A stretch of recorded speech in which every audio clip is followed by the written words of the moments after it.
პროევროპული აქციების მონაწილე ანასტასია ზინოვკინამ, რომელსაც მეუღლესთან არტემ გრიბულთან ერთად ნარკოდანაშაულს ედავებიან საქალაქო სასამართლოში გამართულ დღევანდელ სხდომაზე დაკავებისას პოლიციელის მხრიდან მის მიმართ განხორციელებულ ძალადობასა და გაუპატიურების მუქარაზე ისაუბრა. Როგორც პროცესზე გაირკვა, რუსეთის მოქალაქე ზინოვკინა და გრიბული საქართველოში სომხეთიდან ჩამოვიდნენ. მათ ბრაზილიაში სურდათ გამგზავრება, რისთვისაც ჩინაური ცხოველებისთვის საბუთების აღება სჭირდებოდათ. დოკუმენტების აღება სომხეთში გაჭიანურდა და ვეტერინარმა საქართველოში წასვლა ურჩია. ზინოვკინას თქმით, დაკავებამდე ერთი კვირით ადრე პროევროპულ აქციაზე იმყოფებოდნენ და თქვა, რომ ამის შემდეგ მასზე თვალთვალი ხორციელდებოდა. უშუალოდ დაკავების მომენტის გახსენებისას ზინოვკინამ თქვა, რომ ის და არტემი მაღაზიაში გავიდნენ, რადგანაც მათთან იღბიანი ადამიანები მივიდნენ და დააკავეს. ზინოვკინას თავდაპირველად ისინი მძარცველები ეგონა. სექსუალურ შევიწროებაში ანასტასია ზინოვკინა პოლიციელ ირაკლი მუხათგვერდელს ადანაშაულებს.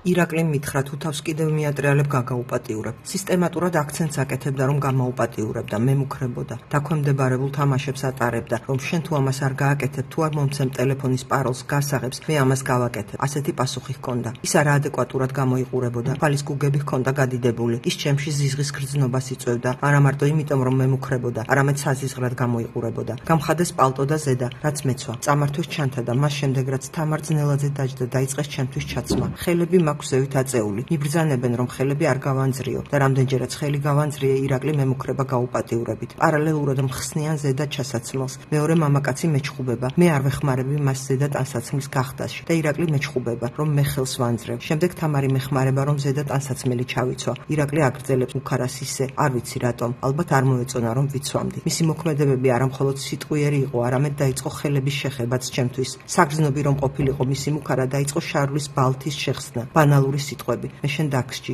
ალბათ ძალიან გაბრაზებული სახე მქონდა, ამის ატანა აღარ შემეძლო. თამარ ძნელაძემ შემომხედა და თქვა, რაწნარდი არავინ გაგაუპატიურებს, ჩვენ პოლიციელები ვართ, მძარცველები და ბანდიტები არ ვართ და ამ ირაკლის უთხრა, რომ დაწყნარებულიყო.